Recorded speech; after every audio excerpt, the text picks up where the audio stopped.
What if you've been making decisions in a way that fundamentally contradicts your authentic nature? What if the strategies that work perfectly for others are actually creating suffering in your life? And what if there's a precise map of your unique decision-making authority that could guide you toward genuine authenticity?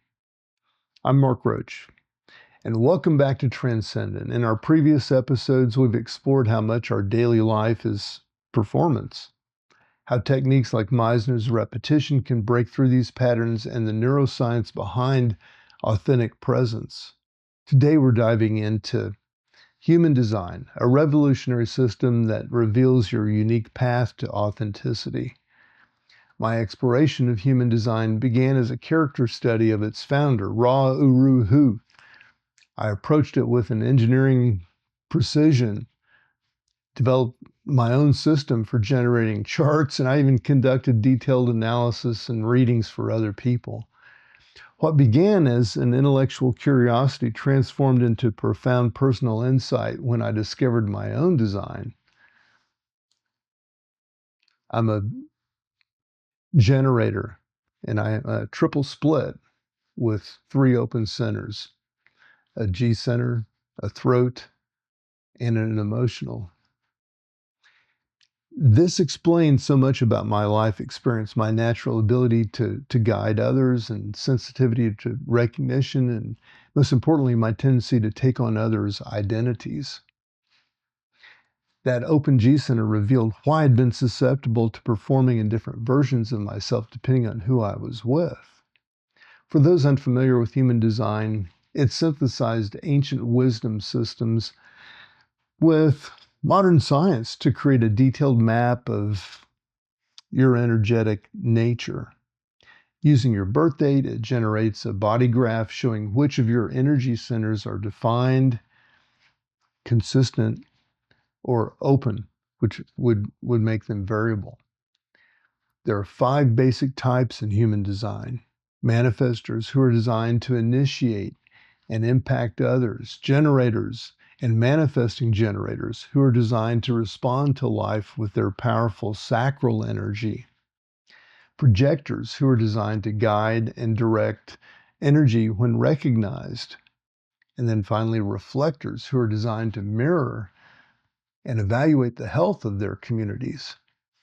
Each type has a specific strategy for making decisions authentically.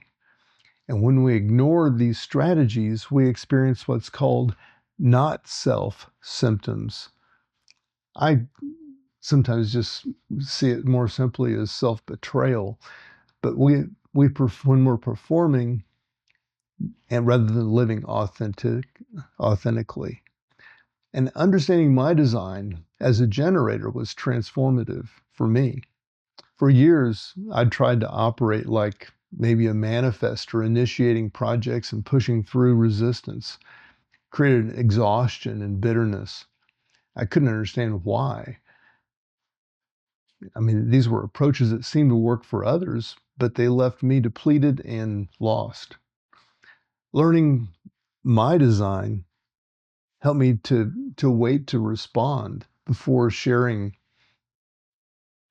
some wisdom or what I could contribute to something, and explained so much about my life experience. These times when I felt most authentic and energized were precisely where I was following my generator strategy, my sacral authority, following my gut instinct. And then I found that I could be recognized for the insights that I was responding with in guiding others, and rather than trying to force my way forward with the anger that was not real for me. This wasn't just theoretical. It explained my experiences building a billion-dollar company, only to be fired by the very people who hired me in retrospect. I see how I was operating against my design, creating the conditions for an outcome without realizing it. The fascinating connection between human design and Meisner's approach to acting is that both reveal the gap between conditioned performance and authentic expression. In the Meisner work, we learn to respond truthfully in the moment. In human design, we learn our authentic decision-making authority, how we're designed to navigate life's choices. For example, maybe you have an emotional authority per the human design system. You're designed to ride the emotional wave before making decisions. Trying to decide in the moment creates inconsistency and regret. Then if you have sacral authority, you're designed to respond in the moment with a gut level yes or no. Trying to analyze decisions mentally creates confusion and frustration. So when actors in Meisner training access authentic response, they're essentially bypassing their conditioned patterns to connect with their true authority. Human design simply makes this process more precise by revealing exactly what the authority is for each person. Gurdjieff taught that most humans operate mechanically, following conditioned patterns without awareness. Human design reveals the specific mechanics of your nature, both your consistent patterns from the defined centers and where you're most susceptible to conditioning in these open centers. What Gurdjieff called chief feature, your primary self-limitation, often correlates with specific patterns in your design. For example, someone with an open heart center might develop a chief feature around proving their worth. Someone with an open root center might develop anxiety about time and pressure. Understanding these patterns through human design gives precision to Gurdjieff's work on self-observation. Instead of observing everything equally, you can focus on the specific areas where you're most likely to be operating from conditioning rather than operating from authenticity. From a neuroscience perspective, human design's approach to decision making aligns with what we know about different neural pathways for choice. Some people are wired for quick, intuitive decisions similar to sacral or splenic authority, while others benefit from emotional processing over time, similar to emotional authority. Research on interoception, the perception of sensations from inside the body, shows that people vary significantly in their ability to sense internal signals.